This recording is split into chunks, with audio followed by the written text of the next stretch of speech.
Tu já parou para pensar no teu top 10 de leituras de 2025?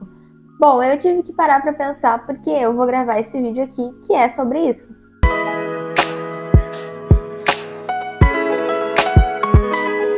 Mas antes de tudo, não se esquece de se inscrever aqui no canal, ativar as notificações, curtir o vídeo, comentar para que cheguem mais pessoas e a gente cresça aqui essa comunidade que eu sou apaixonada por gravar vídeos aqui para vocês.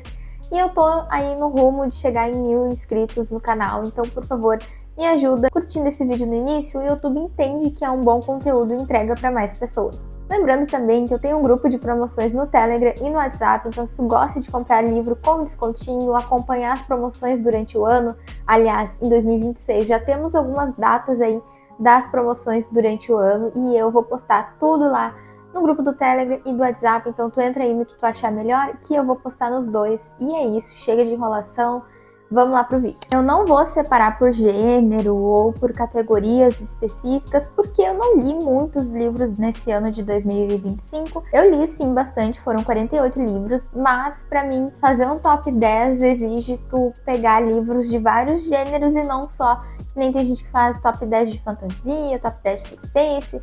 Não, eu juntei todos os gêneros aqui, top 10 de todos que eu li. E eu vou falar aqui pra vocês do 10º ao 1º lugar. Então eu vou começar com o 10º lugar. Eu vou deixando a capa aqui porque eu não tenho todos eles. Na verdade, eu tô olhando aqui a minha colinha. Eu tenho, sei lá, 2 ou 3 desses aqui. A maioria eu li no Kindle. A maioria das pessoas fazem a meta de comprar menos livros no ano. E eu tenho a meta contrária. Eu tenho a meta de comprar mais livros no ano, porque eu compro pouquíssimo, às vezes não dá, né? Então acaba que eu compro poucos livros, os que eu tenho, na verdade, a maioria eu ganho. Então por isso que eu digo para vocês apoiarem aqui o canal, comprar com o meu link, enfim, curtir o vídeo para chegar mais gente. Tem meu Instagram também para vocês me seguirem lá. Lembrando que todos esses livros aqui, eles são livros que eu gostei muito, tá? Mesmo o que estiver em 10º lugar é um livro que eu gostei muito e por isso que ele tá aqui. São os top 10 favoritos do ano, então os top melhores leituras do ano.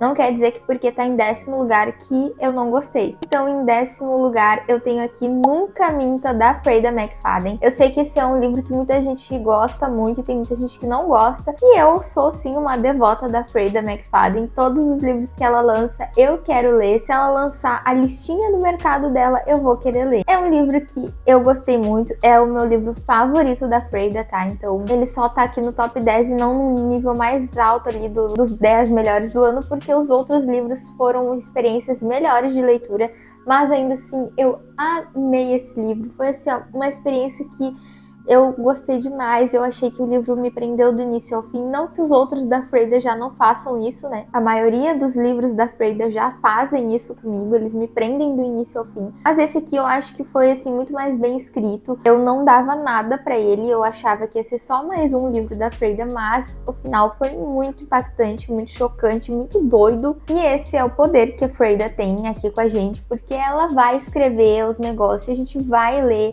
E vai ser uma loucurada e os personagens são tudo doidos, a gente vai desconfiar de todo mundo, a gente vai achar que todo mundo tá mentindo e no final a pessoa que a gente não desconfiou vai ser a culpada ou enfim.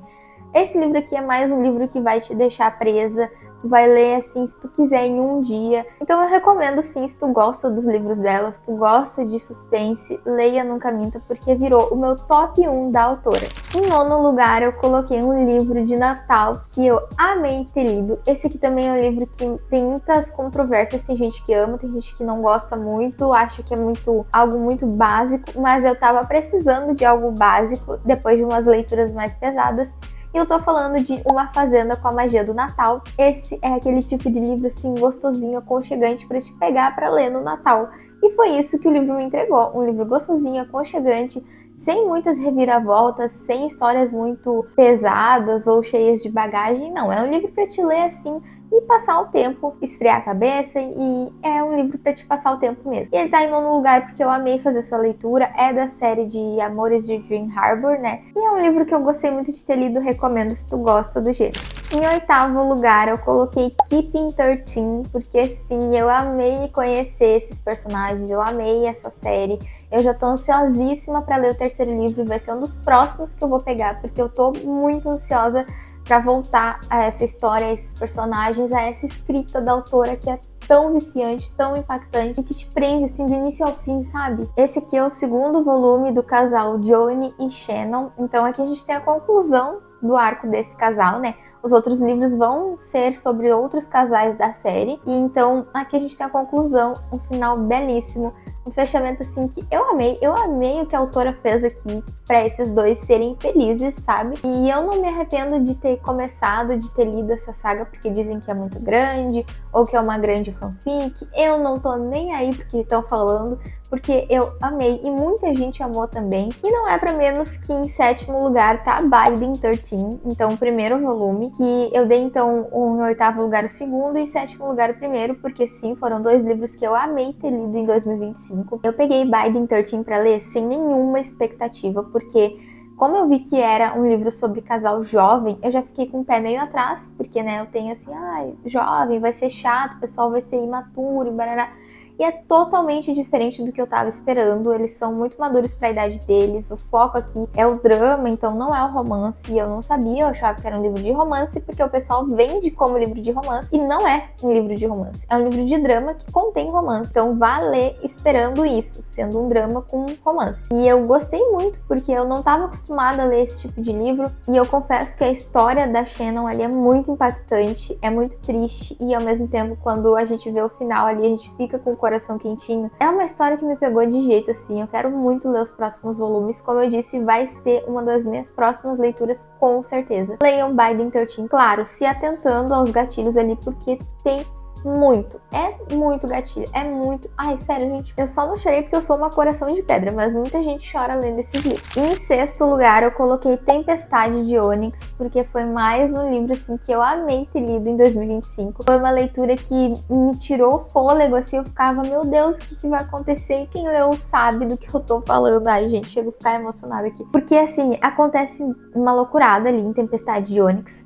Chama de Ferro não foi uma experiência tão boa, então eu não coloquei ele aqui, mas Tempestade de Ônix, quem leu sabe que o final é arrebatador e deixa a gente com muita vontade de ler o próximo volume. Só que a gente sabe que o próximo vai sair só em 2027. Então a gente tá aqui torcendo pra Rebeca escrever logo o próximo volume, entendeu? E lançar, porque a gente tá esperando. Eu não vou falar muito desse livro, porque ele é continuação, ele é terceiro volume, tem muito plot twist, muito spoiler. Qualquer coisa que eu falar desse livro vai ser spoiler. Então, em sexto lugar, Tempestade de Ônix. Em quinto lugar, a gente tem um livro nacional que é Suicidas, do Rafael Montes. Devo me preocupar em ter colocado Suicidas nos meus favoritos de 2025? Não sei, porque ele é um livro muito perturbador. Quem leu sabe do que eu tô falando. A cena do porão, a cena ali da Ritinha, enfim, os pensamentos desses personagens.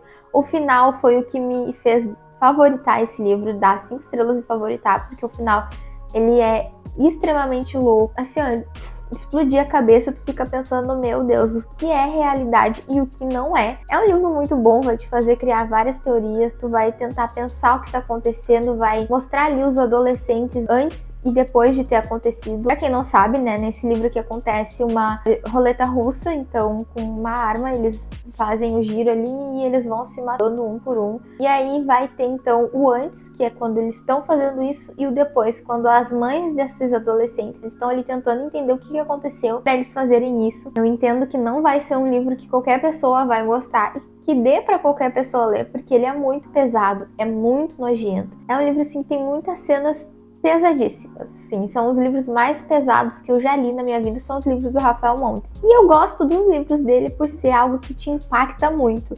Então eu gosto muito de ler os livros dele. E é óbvio que eu não ia deixar de colocar Suicidas aqui por causa disso, porque é um livro que eu favoritei, gostei muito e pretendo ler outros livros do autor.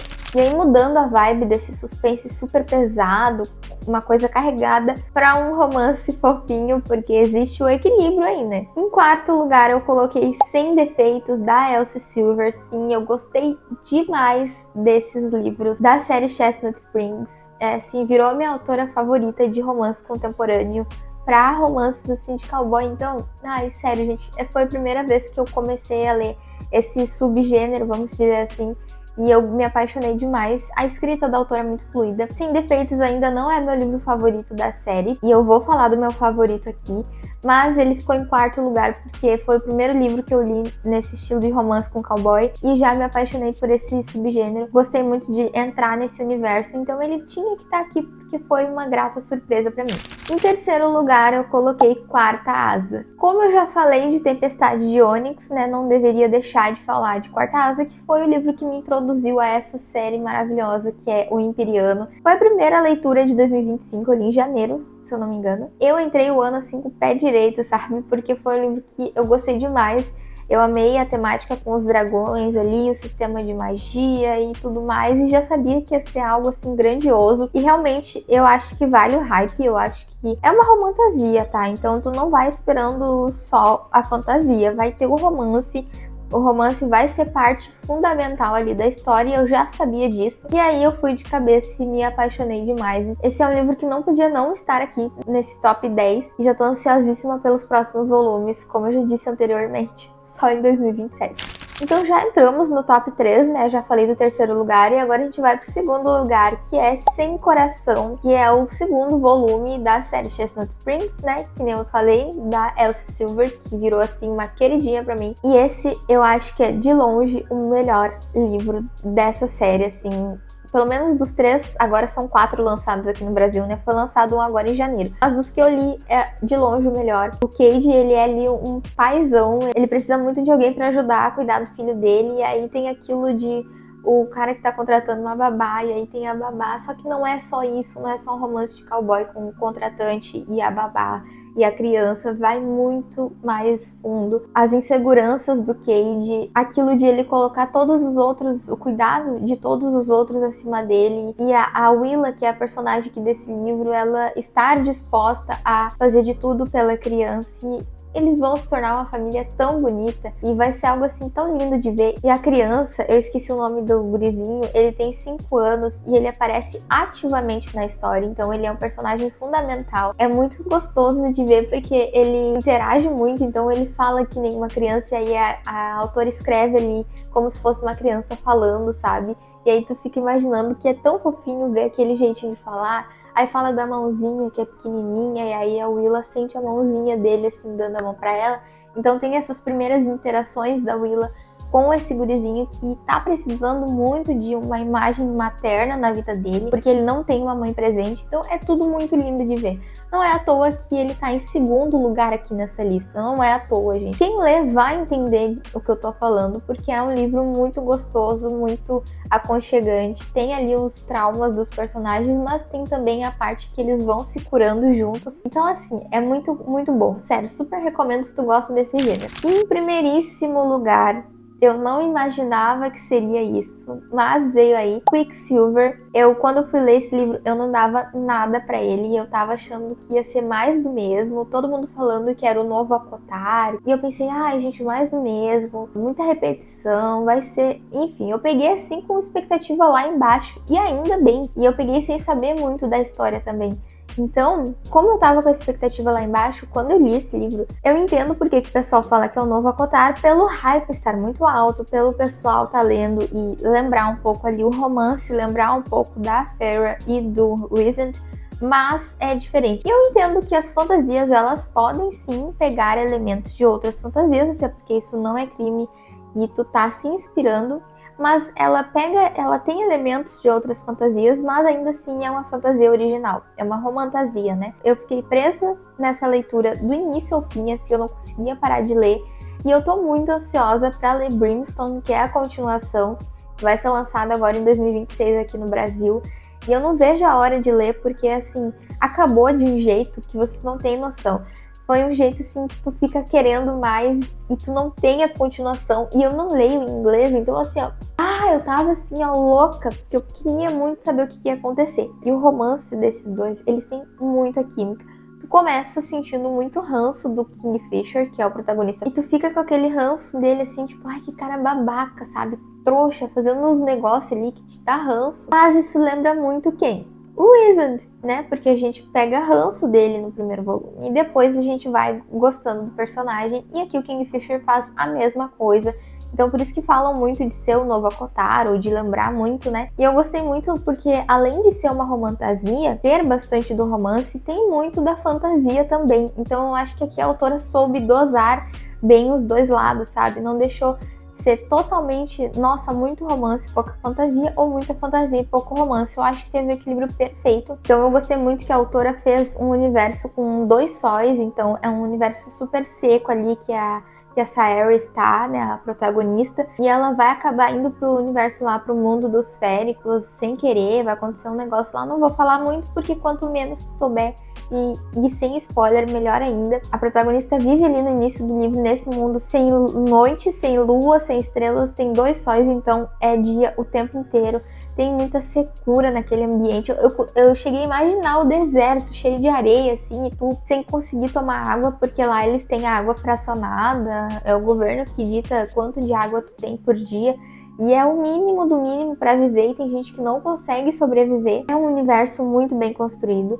E aí ela vai acabar indo para um outro lugar que é um universo lá dos féricos. E ela vai acabar descobrindo que lá eles não têm água fracionada. E tem um negócio no céu que se chama lua e estrelas que ela não conhece. Então é muito legal de ver.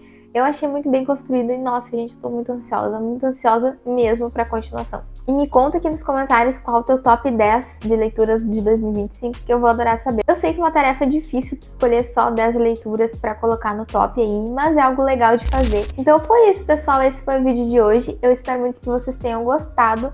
Até o próximo vídeo e tchau!